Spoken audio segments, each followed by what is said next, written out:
Olá pessoal, tudo bem? Iniciaremos hoje uma sequência de casos cirúrgicos desafiadores, tanto em glaucoma quanto em catarata, aqui no Canaflix. Estes são nossos conflitos de interesse, nenhum deles associado a essa apresentação. Então, trata-se de uma paciente ZPV, sexo feminino, 48 anos de idade, que nos procurou em setembro de 2020, sem história de diabetes ou pressão alta, uma forte história familiar de glaucoma, sem uso de hipotensores oculares e descrevendo, então, um passado de 4 cirurgias no olho direito e uma cirurgia no olho esquerdo. Ela não sabia muito ao certo quais cirurgias tinham sido essas, que tipo de intervenção seria. A única coisa que ela falava é que ela tinha tido glaucoma. Bom, a sua acuidade visual era de pele mais cores do lado direito, de pele sem cores do lado esquerdo, pressão intraocular de 16 do lado direito e 8 do lado esquerdo. Ambos os olhos apresentavam uma atalemia, edema de córnea e uma catarata total. A fundoscopia era inviável em ambos os olhos e a escavação presente na ecografia B. Então, este era o padrão biomicroscópico pré-operatório. Então, observem esse edema de córnea, uma íris sinequiada, algum sinal de cicatriz aqui, uma iridotomia do lado de cá, e do lado esquerdo, uma córnea um pouco melhor, mas também com um edema persistente, atalemia e também sinéquia posterior e possivelmente uma trabeculectomia nessa região. Então, um pouco assustador para a gente lembrar que tinha um fundo de olho inviável e uma escavação presente em ecografia, que sugere para a gente, talvez, a presença de um glaucoma mais avançado. A lente intraocular sugerida pela biometria era de 29 milímetros, era de 29 dioptrias do lado direito e 27 do lado esquerdo. Então aqui é o momento de chair time. O que eu quero dizer isso? A gente tem que sentar e tentar alinhar as expectativas do paciente com aquilo que realmente a gente poderia resolver. Então, muitas vezes o paciente vem com muitas expectativas, porque você operou uma vizinha, operou um amigo e deu certo, mas ela não tem ideia, talvez, da gravidade do seu caso e qual que seria, então, o seu prognóstico visual final no pós-operatório. Então, depois de uma longa conversa, nós optamos por operar o olho esquerdo, que tinha PL somente, sem cores. Então, essa foi a cirurgia. Observem a dificuldade técnica. Então, a gente está tentando entrar aqui com o viscoelástico para descolar um pouco essa íris da córnea. Ela continuou presa ao centro. Então, o viscoelástico passou nessa região. Então, a gente completou a incisão. O azul de tripão, observem, e a sinequiar dessa região.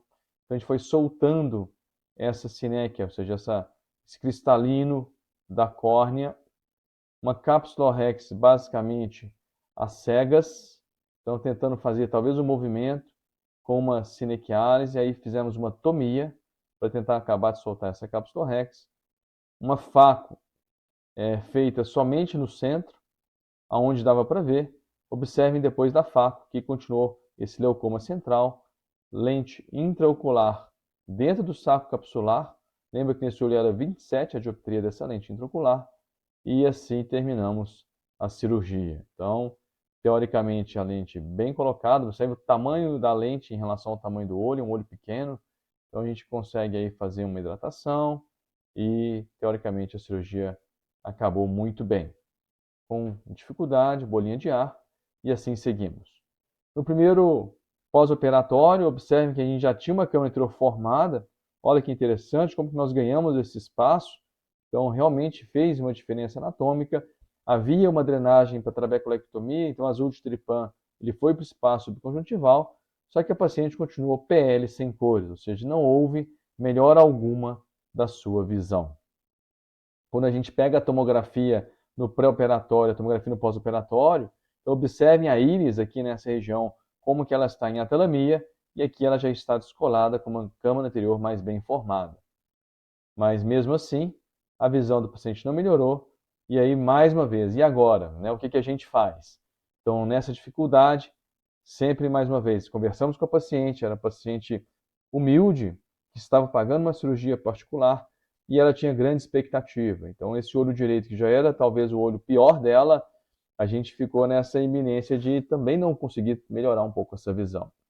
Mas a paciente, ela verbalizou uma coisa que realmente nos fez diferença. Falou, doutor Fábio, eu já não tenho nada. Se eu tiver alguma chance, eu quero tentar. Eu falei, então tá bom. Então vamos tentar. É uma cirurgia mais desafiadora, é um caso mais complicado, mas eu estou disposto a correr esse risco com você. E assim o fizemos, tá?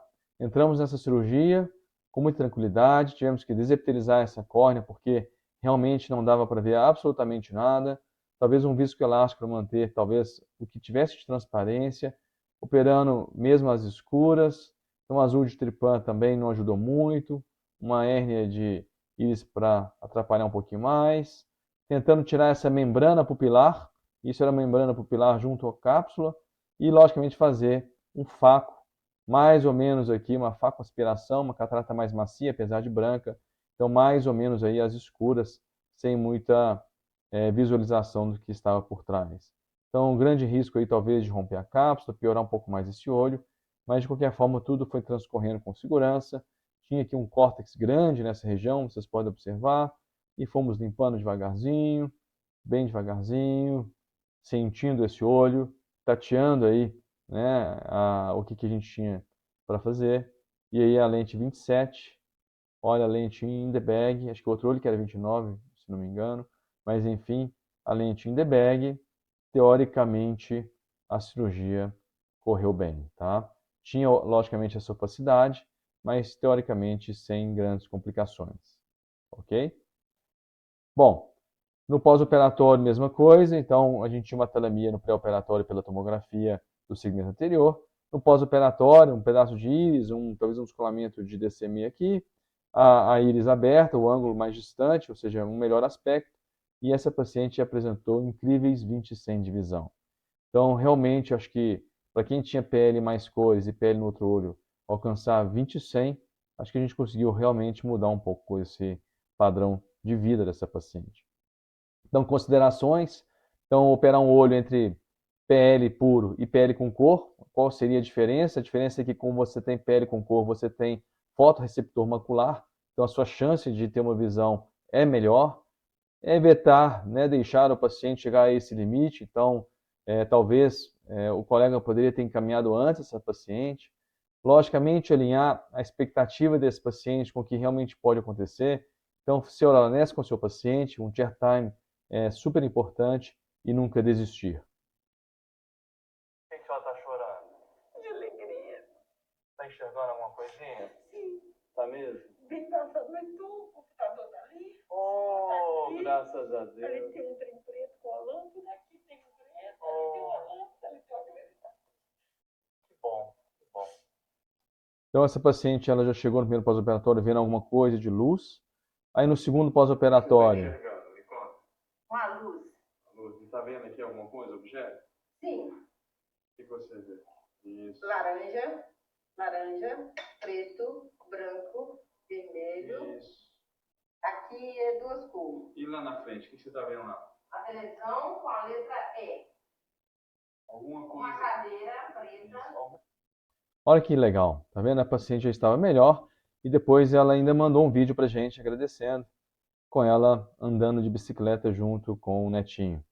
Então, realmente é um caso que foi super desafiador.